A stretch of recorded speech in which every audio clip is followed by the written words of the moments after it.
Hello everybody and welcome to Guild Wars 2 Daily for today, the 5th of September. The footage in the background comes from Shadow Rave, our first non-beta new list person, so thank you very much to you, and everyone can find a link in the description down to their channel for more stuff. I hope you're having a good day. There wasn't too much news really. In fact, ArenaNet put on their website I linked yesterday to do with all the game updates and stuff, they put another update out to it, and looking at the article I can't actually see any difference at all. They don't seem to have changed anything. There might have been something small, but it certainly seems like not much has really changed. They haven't announced anything big. I'm just waiting for information about what comes next, really. But more important things, stuff like the trading post, by the way, is fully up now. The trading post is 100% up. I've been playing pretty much all day, and all day the trading post has been there for me, and the game hasn't been lagging either at all. I was noticing a bit of a pattern whenever the trading post went up. I was getting serious lag, but now it's up all the time, and I'm not lagging at all, which is great, and it's been very, very handy, just as useful as I thought it would be.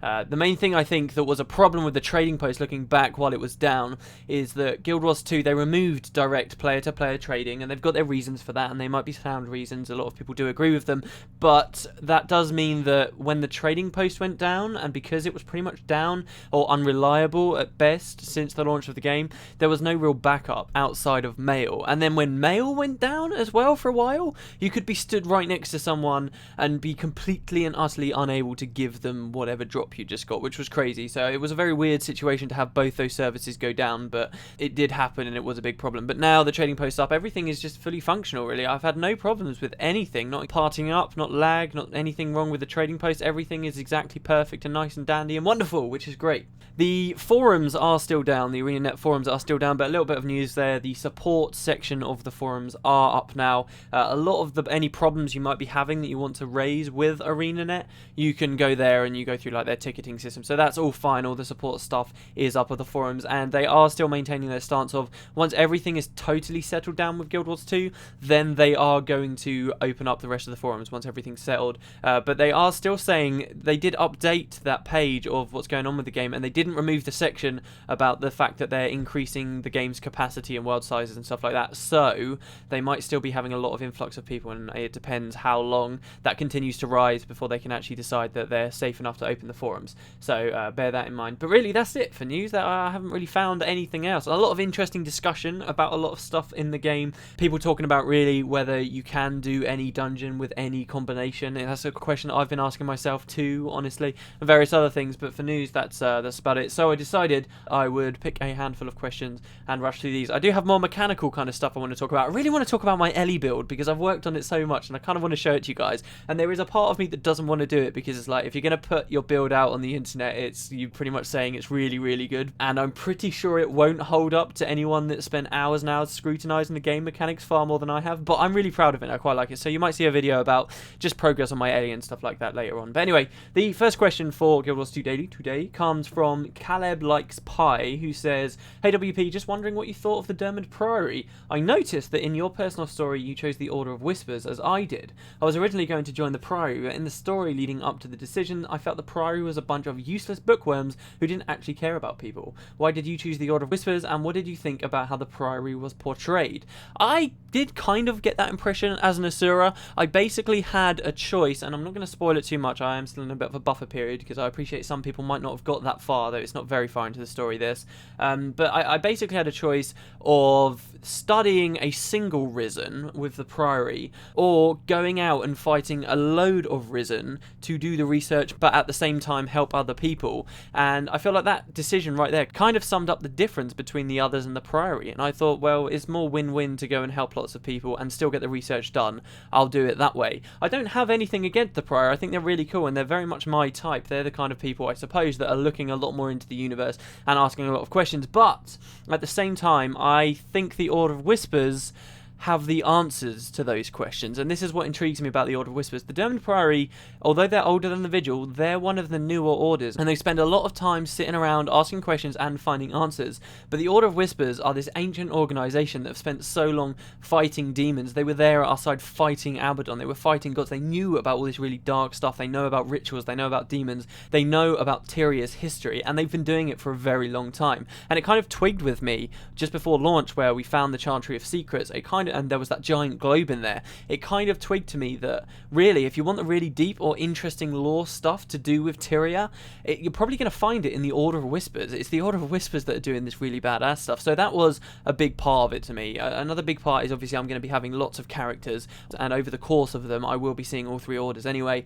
but I was more excited by all the stuff that the Order of Whispers do know, rather than the kind of speculative stuff the Dermot Priory are trying to find out. Now, I might find that comes and bites me in the arse later on down in the Dermot Priory story. You might find out some really good stuff, but I'm pretty sure I'll find out some good stuff through the Order of Whispers too. Another big bit of why I picked the Order of Whispers really is the actual mechanics of the missions. I mean, Dermot Priory's cool, right? But the missions still, they kind of just lend themselves to being a little bit more generic. There might be a bit more reading in them, which I would be very interested in. My favourite parts of Guild Wars 1 were the long walls of text. I love that, and that kind of doesn't bode well for me in Guild Wars 2, where they've done so much to try and get rid of walls of text. But I loved all that really deep reading and stuff you could do in Guild Wars 1, and I'm sure that the Priory would offer quite a lot of that in terms of mechanics. But the missions, really, in the Order of Whispers stuff, where you are being more stealthy, where you are doing these more interesting things, where you're playing around with the stuff, that is far more entertaining to me, because it's far more involved gameplay. You have to think about different things and observe a lot of different parts of the game, rather than just running in with the Vigil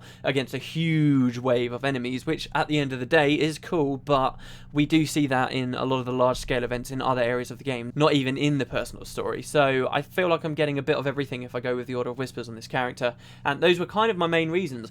I quite like this idea of having a discussion about the Dermot Priory, the Order of Whispers, and the Vigil. I think that is a really cool thing that the players could rally behind and like compare them to one another, because if ArenaNet played their cards right, I can't say if they do play them right because the thing's out the door now, but if they played their cards right, people might get really involved with whatever order they picked and start backing them up and really identifying with them, like you see in other MMOs that have factions. I think that would be really cool. I don't know whether Guild Wars 2 is going to stand up to that, but I think that would be pretty awesome, and I think I'd be quite happy to call myself Order of Whispers mainly as a character. I don't know, it depends. I'll have to play through multiple, but this is why I went with Order of Whispers first. There was also a bit of a part of me that didn't want to just be typecast. I didn't want to be an Asura spellcaster, which is pretty typical, that then went to join the Dermot Priory as a spellcaster. I thought it would be quite cool if I then was Order of Whispers. Though I'm regretting it, because the Order of Whispers medium armor is incredible, and then I don't like the light armor so much. But anyway, moving on to the next question. You guys should tell me, by the way, if you're going to leave a comment today, also tell me which order you're in, because I'm curious what like the ratios are, at least of the people that watch this. Anyway, the next question is from iCarlSucks, who says, what do you think about the low amount of people that can join World vs. World vs. World at one time? Do you think they will increase the cap? Good question. I would love them to increase the cap, possibly. I've spent a fair bit of time in World vs. World, not as much as I think I would have liked to have spent, but every single time, without fail, has been preceded by a reasonably lengthy queue to get into the place, and I'm not sure I like that too much. It's the only part of Guild Wars 2 that you really need to queue for, and you need to wait around to have fun, which is kind of one of their big things that they were trying to get rid of, and it's still there for World vs. World. And I can only imagine, as a player who really enjoys World vs. World, and that's your primary thing in Guild Wars 2, how irritating that would be for you. So in that regard, I do feel like the queues are a little bit too common or a little bit too lengthy to really be acceptable right now. But then, if they do increase the amount of people that can go to World vs. World, then I wouldn't want to see it all just evolve into this massive, constant Zergfest. I think if they ever did update the amount of players that could go there, the capacity for World vs. World, they'd need to increase the size of it. And I feel weird even saying that, because World vs. World is so bloody huge. But I do really like the mix that it has right now. It's even airing on a little bit too much, where right now, if you want to do certain things, you will find yourself in massive groups of players, and it's really thrilling and it's really fun. But there is also plenty of opportunity for you to go away to craft some mats, or to go around in small groups and ambush individuals and other small groups and have these smaller conflicts, which are also very fun in their own way as well. They're two very different types of gameplay that World vs. World are offering right now, and I would hate to see World vs. World become predominantly one or the other. I'd like to see that mix stay, and obviously by raising the cap you are affecting these things. One other thing to consider at the moment is that they are increasing the population limit for the worlds, or they already have, and they might be considering doing it again. the higher the population of each server, obviously that means longer queues, more people that want to go into World versus World, and could mean for more problems down the line. But then also, on the other hand, you do also have to consider these are very high activity times for the game right now, and it should die down eventually. I just want to see World vs World right now once all the matchings are settled up, because we've had a couple of matchings on my server, Emery Bay, where we've done okay. We had a couple where we really didn't do very well at all, and today it was an absolute slaughterfest. We got matched with one of the new worlds that came into Guild Wars 2, and we had every single location on the entire damn place. And that's not fun, not even for us on Emery Bay. Why would that be fun? There's nothing for us to go for. You just end up camping outside the Citadel because there's nothing else to do, and not only are you not having fun, but the people in the Citadel stuck there definitely aren't having fun. So that needs to be sorted out. That's a different issue though, and I would say if you are a player, you're listening to this and you haven't really tried World vs World, don't let me get you down. The queues aren't really that bad. It's just, it sticks out, you know, because the rest of the game is so smooth at this point. The next question is a quick one from Little Big Man 131 that I kind of have to gloss over, but I want to bring it up because he says, "Hey WP, can you tell me what these are? I've never heard you mention them in your videos. Not sure if you yourself know what these creatures are." We have known about these since before the game came out. They are a very mysterious race. They have been kept under wraps pretty well by ArenaNet. These are the Largos. They are very significant. I would suggest you play through your personal story. I'm glossing over this because it's kind of spoilery, the stuff that I have to say about the Largos. But I will say straight away, because of stuff you find in game, I do think the release order for new races, it could go Tengu and then it could go these guys, in my opinion. So get used to these people, and we'll talk about them more later, but those are the Largos. I'm glad you noticed, and I'm happy to drum up a little bit more attention for them, because I quite like them. The next question is from EloKiller2, who says, "Hey WP, in one of your lore videos, you mentioned that King Doric had fled from Tyria because of the fear of the Char invasion. My question is, what happened to him? Is there any lore about him after his disappearance, or did his story just fade away?" Not King Doric, close. This was King Jadon. This was the king of Crater when the Char invasion began. They haven't really expanded on this king. I'm wondering if they just kind of forgot about him. Even in Guild Wars 1, he was a very, very small character. I think you only had one instance of his name, perhaps, in the entire game, and we just knew it was a bit of lore that they never really went into. Even when they went into the war in Crater and started explaining all this, and it was pretty much revolving around this guy's daughter. She never really talked about her father or any of that. They didn't really expand on this, but they have expanded a lot on that part of history, actually, which I'm quite happy about. King Reza, the king of Or, who was one of the other kings at this time, has got a lot of new lore about him. It's really quite cool, actually. When you get there to Or and all these places, do expect to learn more about this king. It's pretty good.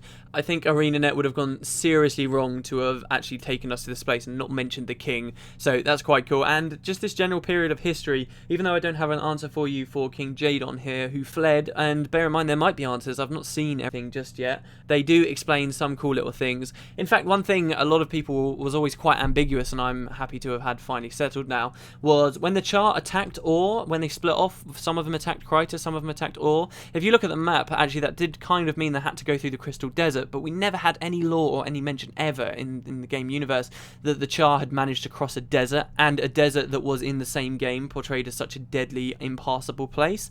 So it was very often a bit weird, and we didn't really have confirmation that that's how they got there.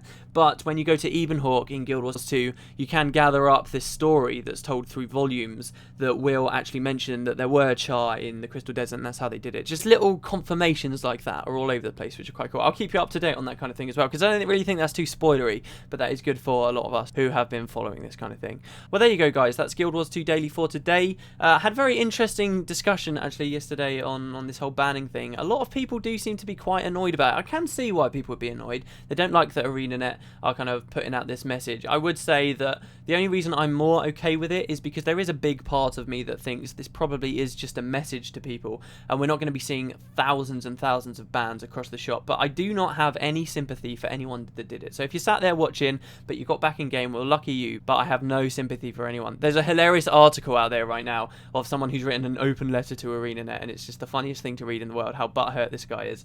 But anyway, thanks very much for watching, guys. I will see you tomorrow for Guild Wars 2 Daily, and maybe even early tomorrow morning for this video about how my Ellie's doing and stuff. Anyway, thanks, guys, and I will see you tomorrow. Have fun.